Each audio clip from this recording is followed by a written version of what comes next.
Iran जिसके पास अभी तक कोई न्यूक्लियर हथियार नहीं है, उसने दो न्यूक्लियर हथियार संपन्न देश इजराइल और अमेरिका को घुटने टेकने पर मजबूर कर दिया है। और आपको बता दें कि इजराइल और अमेरिका ईरान के पीछे इसलिए लगा हुआ है क्योंकि यह कहा जा रहा है कि ईरान चुपके से न्यूक्लियर हथियार बना रहा है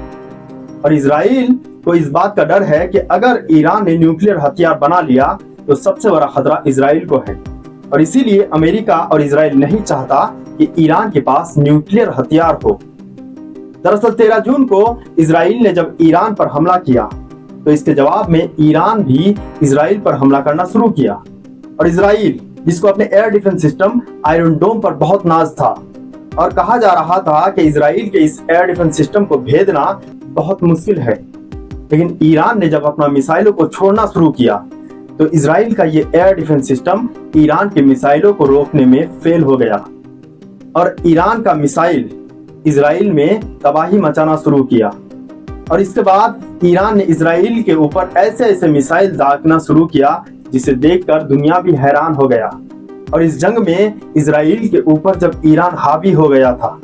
तो अमेरिका, जो इजराइल के सपोर्ट में आकर ईरान को अभी तक धमकी दे रहा था, उसने 22 जून को ईरान के 3 न्यूक्लियर साइट्स पर हमला करता है। और इस हमले के बाद अमेरिका का प्रेसिडेंट डोनाल्ड ट्रंप ईरान को यह धमकी देता है कि अगर ईरान ने शांति कायम नहीं की तो अमेरिका ईरान के ऊपर और हमला करेगा और यहां तक कि ईरान में तख्ता पलट करने की भी धमकी दे दिया। लेकिन ईरान अमेरिका के इन धमकियों से डरने वाला नहीं था और इस हमले के जवाब में ईरान ने कतर में स्थित अमेरिकन एयर बेसिस पर मिसाइलों से हमला किया। यानी अमेरिका को ईंट का जवाब पत्थर से मिला। और जब इस तरह के धमकियों से काम नहीं हुआ और ईरान नहीं डरा तो अभी अमेरिका बातचीत पर उतर आया है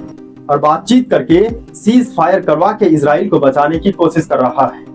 और हो सकता है कि सीज फायर हो भी जाए।